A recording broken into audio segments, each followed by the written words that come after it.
मगाली, जिनका पुस्तक भंडार है और मानीपुर में व्यापारी हैं, लगातार संघर्ष करते हुए अपने परिवार का पालन पोषण कर रहे हैं। और उनकी एक बेटी जो पैसे से नर्स थी और या कहें कि कोरोना की फ्रंट लाइन कोरोना वॉरियर्स थी, जहाँ पे वो काम कर रही थी, इसके बाद उसकी तबीयत ख़राब होती है, वो घर आती है और परिवार वाले उसे ले जाते हैं कि उसका इलाज कराया जाए। और जब इलाज के लिए मानीपुर सामुदायिक स्वास्थ्य केंद्र पहुँचते हैं तो उन्हें ये बताया जाता है कि आपको रेफ़र किया जा रहा है क्योंकि समस्या ज़्यादा अधिक है, एम्बुलेंस मंगा लीजिए। एम्बुलेंस परिवार के पिता हैं, वो एम्बुलेंस मंगाते हैं। एम्बुलेंस चलती है, एम्बुलेंस के जो पहिए हैं वो घूमते हैं, लेकिन ज़िंदगी का जो पहिया है वो थम जाता है। बेटी पूजा ग्रहरी दम तोड़ देती है। कारण सिर्फ इतना कि बामुश्किल कुछ सेकंड ऑक्सीजन चलती है सिलेंडर की, और इसके बाद गाड़ी के सिर्फ पहिए चलते हैं, जीवन थम जाता है। अरुण कुमार जी हमारे साथ हैं। प्रशासन ने तो रिपोर्ट दिखा दी, आपने एक लड़ाई लड़ने की चाहत रखी, आपने मुद्दा उठाया कि बेटी के साथ न्याय हो। उस बेटी के साथ जो कभी हंसती खिलखिलाती थी, आपके बीच है, परिवार से दूर रहकर नौकरी भी करती थी, आखिर क्यों आपको मुद्दा उठाना क्यों पड़ा? मुद्दा मैं इसलिए उठा रहा हूँ, मेरा नाम अरुण कुमार है, मैं मानीपुर का निवासी हूँ, मानीपुर का श्रीनगर का निवासी हूँ। मुद्दा मेरा इन्हें मेरी बेटी तो वापस आएगी नहीं। मुद्दा ये है कि अब अन्न के साथ ये घटना न घटे जो मेरे साथ घटी है। ना मुझे किसी चीज़ का लाभ है, तो मैं इस लाभ के लिए लड़ाई लड़ रहा हूँ। मैं तो अब सामाजिक लड़ाई लड़ रहा हूँ और मैं प्रशासन से ये आग्रह सोचा था कि मेरे को न्याय मिलेगा, जब मैं उसी टाइम तुरंत बोल रहा था कि सर ऑक्सीजन देख लीजिए, मैं चला जाऊँगा। तो इन्होंने कहा कि नहीं, आपके साथ निष्पक्ष जांच होगी और आपके साथ निष्पक्ष न्याय मिलेगा। आप 10 घंटे 12 घंटे बाद जांच कर रहे हैं, उसमें मुझको दोषी समझा जा रहे हैं, मानसिक प्रताड़ित कर रहे हैं, सामाजिक मुझको मेरी जब बेटी के सौ जा रहा था तो दुनिया के भौकाल बना दिया कि कोरोना है। आज मानीपुर का आदमी मुझको दूसरे हिसाब से देख रहा है, दूध वाला दूध देने नहीं आ रहा है, कहता भैया आपके यहाँ दूध दूंगा तो मुझसे दूसरे कोई नहीं ले रहे हैं। तो आप मुझको दोनों तरफ से घेर रहे हैं, मेरे ऊपर इल्ज़ाम लगा रहे हैं। मेरी बेटी की जान गई, मैं अपनी बेटी की जान के लिए क्या मैं उनसे किसी चीज़ की अपेक्षा थोड़ी रखा। मैं ये सिर्फ सोच रहा हूँ कि दूसरे के साथ ना ये घटना घटे। मेरी लड़ाई ये है, मेरी बेटी तो चली गई तो मिलना नहीं है। उस दिन हुआ क्या था, आप अगर बताना चाहें हमारे दर्शकों को, घटना थी किस प्रकार की, कैसे आप यहाँ से जाते हैं और कैसे आप सिस्टम से हम सिस्टम से ये हार गए कि जब यहाँ से मैं अपनी बेटी को लेके गया, मेरी बेटी पेशे से नर्स थी, खूब बोलती थी अच्छे, तो उसने मुझसे कहा पापा थोड़ा सा अगर यहाँ ऑक्सीजन मिल जाए तो मैं स्वस्थ हो जाऊँ। तो मैं कहा बेटा यहाँ प्राइवेट में ऑक्सीजन नहीं है, हम चलो आपको डॉक्टर के पास ले चलते हैं, वहाँ अगर ऑक्सीजन की व्यवस्था होगी तो ऑक्सीजन लग जाएगा। जब हम यहाँ से सामुदायिक स्वास्थ्य केंद्र मानीपुर पहुँचते हैं, डॉक्टर को पूरी पोजीशन बताते हैं कि सर इनको सांस लेने में तकलीफ़ है, अगर आपके पास ऑक्सीजन हो तो थोड़ा दे दीजिए, फिर उपचार करिए। तो वो बंदा पहली बात तो वहाँ पे डॉक्टर नहीं था, एक आदमी पतला था, वो डॉक्टर को बड़ी देर में बुला के लाया। डॉक्टर आया, उंघाते बैठ गया, क्या है कैसे है बताया। फिर उससे कहता लड़के से कि जाके आला लेके आओ, फिर वो आला लेके आता है। तो केवल उठता है जब मैं उसको प्रेस करता हूँ कि आप प्राथमिक उपचार तो करिए कम से कम, तो मैं उठता है तो केवल इस तरह आला लेके दूर से इस तरह उसके सीने में रखता है और आके बैठ जाता है, कहता हम आपको रिफ़र करते हैं करने के लिए। और वही डॉक्टर मुझसे बोलता कि आप 108 डायल कर लीजिए, उसमें मांग करिएगा कि हमको ऑक्सीजन वाली गाड़ी भेजें। 15-20 मिनट बाद गाड़ी आती है, तब तक मेरी बच्ची इतनी हालत गंभीर नहीं थी, लेकिन सांस लेने तकलीफ थी उसको, पर इतनी हालत नहीं गंभीर थी, बैठी थी आराम से। वो बोली कि मम्मी मेरा कपड़ा बदला दो, बाहर ले जा रहे हैं। माता जी उसके एक कमरे में कपड़ा वहाँ बदलाई है। इसके बाद जब एम्बुलेंस आती है, एम्बुलेंस में लेकर देते हैं, तो मैं उनसे बोलता भाई साहब ऑक्सीजन तो लगाइए, जिसके लिए मैं बुलवाया हूँ। तो वो चलते हुए एम्बुलेंस में वो पीछे से पलट के आया, लगातार आप पहले बहुत देर तक तो वो चलता ही नहीं था, बड़े मुश्किल में चला, मुश्किल से 1-1.5 मिनट भी नहीं चल पाया। मेरी बेटी बहुत राहत मिला, बहुत रिलैक्स हुई। जिस समय ऑक्सीजन लगी, जिस समय ऑक्सीजन लगी बहुत राहत मिली उसको। लेकिन इसके बाद जब ऑक्सीजन बंद हुई तो वो खुद बेटी करेगी पापा बंद हो गया क्या, तब वो अपना तब तक बेटी बात कर रही थी आपसे, खूब अच्छे से बात कर रही थी, अपनी मम्मी से बात कर रही थी खूब अच्छे से। ये तो लगता है उसके प्राण निकलते हुए देखी है। मैं देखूं ऑक्सीजन अगर पा जाती जिंदा होती। वो उसने खुद कहा मम्मी ऑक्सीजन नहीं चल रहा क्या, तो फिर वो अपने से ही निकाली, क्योंकि उस पैसे से वो थी। ऐसे नहीं थी, वो भी पेशेवर थी, वो भी दूसरे मरीजों की सेवा करती थी। आज बताइए खुद अपनी सेवा के लिए। परिवार ने देखा है अपनी बेटी को तड़पते हुए, और शायद ये वो आंसू हैं जिसे प्रशासन नहीं महसूस कर सकता है। आप देख सकते हैं माता पिता कितना परेशान है, और माँ भी जो है वो तब से उनके आंसू नहीं सूखे जब से बेटी ने जान गंवाई है। बिहारी जी, जो एक बहुत बड़ा प्रश्न है, कल रात जिस तरीके से प्रशासन की रिपोर्ट आती है, जांच की रिपोर्ट आई है जी उसमें उन्होंने कहा है कि आपके द्वारा लगाया गया जो आरोप है, जी आरोप ये था कि ऑक्सीजन की जो सुविधा थी वो नहीं मिल पाई, वो आरोप असत्य है। बिल्कुल ना सर, मेरे पास तो प्रशासन ने कहा कि असत्य है। आप रिपोर्ट से किस तरह से सहमत है? मैं एक भी समझ नहीं, सब गलत बनाया गया, मनगढ़ंत रिपोर्ट है। ये तो बचाने वाला रिपोर्ट है ना, सीएमओ बचा रहा है सबको। जब मैं बोल रहा हूँ वहाँ पे सीएमओ है, एडीएम है, और ये लोग थे। हाँ ये तीनों हो रहे हैं। जब उनके सामने मैं कह रहा हूँ, मेरी आप बात देखिए, मैं उनके सामने कह रहा हूँ सर आप केवल इसकी जांच कर लीजिए, मैं चला जाऊँगा। उस समय जांच नहीं की गई। नहीं कर रहे, चाहे वो आपके साथ निष्पक्ष होगा, आप एक लिख के दीजिए बस। उसमें एक बिंदु और है कि आपको अटेंड किया गया, आपके मरीज और आपको अटेंड किया गया। इसी ने नहीं अटेंड किया, शायद मेरी बेटी का, वो तो मैं कह रहा हूँ ना कि मेरी बेटी की जान चली गई है। हो सकता है पहुंचे थे आप अस्पताल? भाई 3:30 के समथिंग, 3:45 के आसपास पहुँच गए थे। जब वो खटारा इतनी धीमी चलती थी, वो खटारा पहले वो एम्बुलेंस को तो देखिए आप, वीडियो में देखिए एम्बुलेंस। ये मोदी जी के स्वच्छ अभियान है, जब सरकार अपने स्वच्छ अभियान कर पा रही है, आम आदमी को क्या स्वच्छ अभियान करवा? वो वीडियो आपके पास है? मेरे पास वीडियो है। वीडियो हम अभी आपको दिखाएंगे। वो वीडियो में कैसे जो परिवार के सदस्यों ने बनाया था, जिसमें ये बताया जा रहा है कि वीडियो में ऑक्सीजन को ऑन किया जा रहा था लेकिन सिलेंडर ऑन नहीं हो रहा था। वीडियो में भी उस दिखाएंगे। टाइम में आपको भी बता दूं, उस टाइम में 4-6 पुलिस वाले भी खड़े थे, 10-20 लोग वहाँ पे खड़े थे।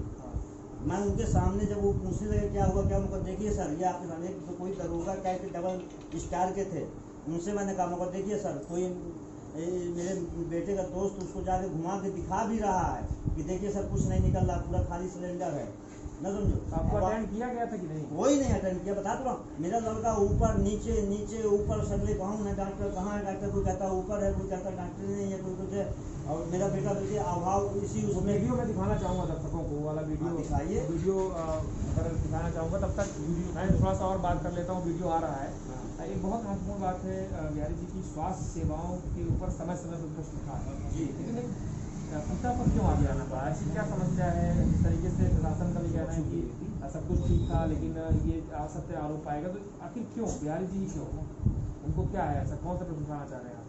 अब प्रश्न क्या उठा है? जो मैं तो दूसरे के लिए लड़ाई लड़ रहा हूँ, समाज के लिए लड़ाई लड़ रहा हूँ, कोई समाज मेरा सपोर्ट नहीं कर रहा, क्योंकि वो इतना भौकाल बना दिया कि इनको करोना है करोना है। कोई मेरे चबूतरा चढ़ने के लिए मतलब उसको मानसिक भी प्रदान कर रहे हैं और सामाजिक भी कर रहे हैं। आज मेरे चबूतरे में कोई चढ़ने के लिए तैयार नहीं है समाज का आदमी, मेरे ऊपर इतना दबाव प्रेशर डाल रहे हैं, नहीं इस तरह जीत पा रहे हैं। तो आप उसमें पेपर में देखिए उपराम कि हम हमारे ड्राइवर को मारे हैं, एक बेटी है, बेटी छोटी सी मेरी है, मेरी मिसेज ये वीडियो है जी, मैं दिखाना चाहूँगा कि ये वीडियो देखिए दिखाया जा रहा है, और इस वीडियो में साफ तौर पे आप देख पाएंगे कि इसे प्रयास एक बार किया गया है, जिस व्यक्ति ने बनाया है परिवार के सदस्य ने चालू करने का प्रयास किया गया, लेकिन इसमें कुछ भी ऑन नहीं हुआ नहीं, और ऑक्सीजन नहीं चालू हुई। तो ये उस समय का है जब जिला चिकित्सालय पहुंच चुके थे आप? पहुँच के जब वो भाग गए थे, जब वो 2-3-4 पुलिस वाले खड़े थे, 2-3-4 पुलिस वाले खड़े थे, तो उनसे जब वो पूछने लगा, एक डबल स्टार का दरोगा था, नाम तो मैं नहीं पढ़ पाया, देखिए मेरे वहाँ पे दिमाग नहीं काम कर रहा था, तो ऐसे पूछा तो मेरे साले का लड़का बोला कि देख आप जाके स्वयं देख लीजिए ना, हमको देखने की जरूरत नहीं है, आप स्वयं जाके देख लीजिए, हम अभी राहत लेके चले जाएंगे बॉडी, आप इसको बच्चे कर लीजिए। तो समाज कोई जिम्मेदार आदमी कोई ना वहाँ आया, ना डॉक्टर, ना कोई, मेरा लड़का ऊपर नीचे चिल्ला रहा है, भावुकता बस ये अपशब्द भी बोला है, जब कोई नहीं उतर रहा है, कोई नहीं निकल रहा है। एक आरोप ये भी लगा है कि किसी समाचार पत्र ने, जिसका आप लोगों ने सोशल मीडिया में खंडन भी किया, उस पेपर ने भी लिखा कि एम्बुलेंस कर्मियों के साथ मारपीट का वाक़या, आप लोगों ने उसमें, हम लोग उतर नहीं पाए, वो भग गए हैं। वो खटारा बस की कुंडी नहीं खुल रही थी, न समझो, खटारा बस की कुंडी नहीं खुल रही थी, तो मैं मेरी मिसेज, मेरी छोटी वाली बच्ची, 3 जन अंदर बैठे हैं, तो वो उतर के तो भाग गए। अब हम लोग बड़ी देर में खोल पाए, वो खटारा बस की वो कुंडी नहीं खुल रही थी, बड़े मुश्किल में खुली, तब नीचे भेजने में हमारे लड़के और लड़के के साथी लोग 10-12 लोग इधर से तक मोटरसाइकिल से पहुँचे, तब फिर बॉडी नीचे उतारी गई, और ये हुआ कि डॉक्टर को बुलाओ, देखो कम से कम मान लीजिए मैं कह रहा हूँ ना कि मेरी बेटी एक्सपायर हो गई, तो मान लीजिए उसका पल्स चलता रहा, हम लोगों ने चेक कर पाया हूँ, शायद तो उसका पल्स चलता रहा। यही चीज़ मैं वहाँ पे भी उठाया हूँ सबके सामने कि अगर आके देखते, वो नारी पकड़ बता देते कि मेरी बेटी डेड है, मुझे बोध लगता कि हाँ मेरी बेटी डेड है। परिवार अभी फिलहाल सभी लोग गमगीन है, देख सकते हैं आप। मैं अब इस इंटरव्यू के अंत में आपसे पूछना चाहूँगा कि आपकी मांग क्या है, आप समस्याएं किन मुद्दों में आप लड़ रहे हैं? मेरी मांग ये है कि कम से कम दूसरे के साथ घटना न घटे, दूसरी बेटी बेटा शिकार ना हो, किसी के बेटी बेटा बहन भाई कोई भी व्यक्ति इस तरह शिकार ना हो। मेरी ये मांग है, ना मुझे किसी चीज़ की लालच है, ना मुझे कोई लालच, बस मैं काम कर रहा हूँ। मैं इसलिए लड़ रहा हूँ कि मेरी बेटी को आत्मा मिले कि मेरा बाप लड़ा है मेरे पीछे, उसको आत्मा को शांति मिलेगी जब मैं लड़ूंगा, और मैं जहाँ तक होगा वहाँ तक लड़ूंगा, कोई मेरा साथ दे चाहे ना दे। क्योंकि मीडिया मेरा साथ तो दे नहीं रही, मीडिया तो चाटकोरी वाला काम कर रही है। आप पढ़ लीजिए ना, दैनिक जागरण का पढ़ लीजिए, उसमें बड़ा बड़ा भौकाल लिखा है, मारपीट किया गया है, ये किया गया। यार ये लड़की और ये मेरी मिसेज, तो मैं उसको मान लेंगे, वो इतने बड़े बड़े हैं मुझसे, मैं तो आधे शरीर का हूँ उनके, उनको मैं मार लूँगा, वो आपके जैसे थे जिस वक्त बेटी खोई आपने उस वक्त। हाँ, उनको मैं मार लूँगा। तो एक पिता के प्रश्न है, और वो प्रश्न इसलिए जायज़ है क्योंकि पिता ने बेटी खोई है और परिवार ने एक अपनी लाडली को खोया है। और सबसे बड़ी बात है कि मानिकपुर के जो तमाम जो लोग हैं वो काफ़ी परेशान हैं। और अब जो परेशानी का बिंदु है वो सबसे बड़ा ये है कि जांच के बाद भी जांच में ये बिंदु नहीं किया गया है, बताया गया है कि ये घटना सत्य थी, और उसमें कहा गया है कि घटना असत्य है और ऑक्सीजन सही पाया गया है जांच के दौरान।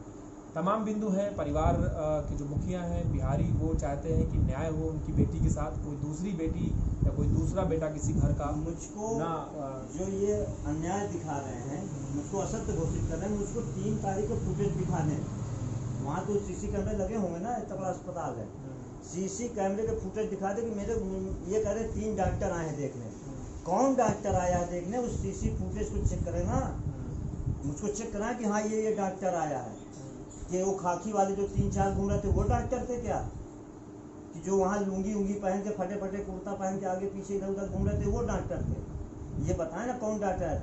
ये सीओमू माथा विचारता है क्या? 10 कदम दूर से बोल रहा है कि लगता है लड़की को तो किडनी खराब थी, खांसी आती थी, पेट में दर्द था। ये जान गया बगैर मरीज के, कौन डॉक्टर है बगैर मरीज के तकलीफ बताए बता देता है? जब मरीज तकलीफ बताता है तब डॉक्टर उसका उपचार करता, तब देखता है। आप किसी भी अस्पताल में जाइए, आप भला बता दीजिए, जाग बढ़ जाए, भला डॉक्टर बता देगी क्या था कि जब आप बताएंगे डॉक्टर साहब मुझको सांस लेने में तकलीफ है, तब डॉक्टर आपको सांस का उपचार करेगा। नहीं ना बताइए, भला बता दे वो डॉक्टर की क्या तकलीफ है। मेरे पेट में दर्द है और मैं बैठा हूँ, वो भला बता दे कि इसके पेट में दर्द है, बता सकता है कोई? आप बताइए। बिना लक्षण के नहीं बता सकता भाई, जब तक मैं उसको नहीं बताऊंगा कि मेरे बुखार है या मेरे पेट में दर्द है या मेरे हाथ में दर्द है या मेरे पैर में दर्द है या मेरे गुर्दे में दर्द है, कहीं पे मैं जब बताऊंगा उसको, तभी तो वो उपचार करेगा। और ये न हमसे पूछा, न पूछ, और ये अपने से बता दिया कि उसकी किडनी भी खराब थी, उसको खांसी भी आ रही थी, उसको पेट में दर्द भी था। तो क्या सीएमओ साहब यहाँ के तो पूरे मानिकपुर क्या पूरे यूपी, पूरे चित्रकूट जिले के आदमी समुदाय स्वास्थ्य केंद्र जाए बगैर उपचार के, डॉक्टर साहब दूर से बता दिया करेंगे कि इनको ये रोग है।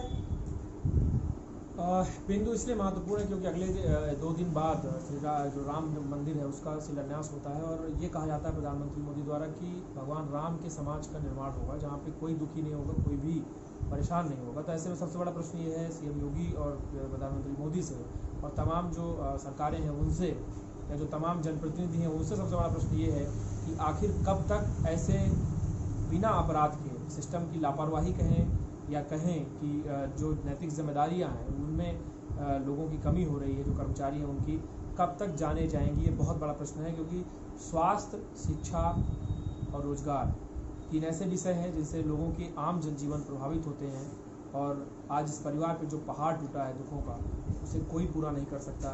लेकिन न्याय की जो मांग परिवार कर रहा है उस पर ध्यान देने की आवश्यकता है, क्योंकि न्याय ही असली जो सत्य होता है वो होता है।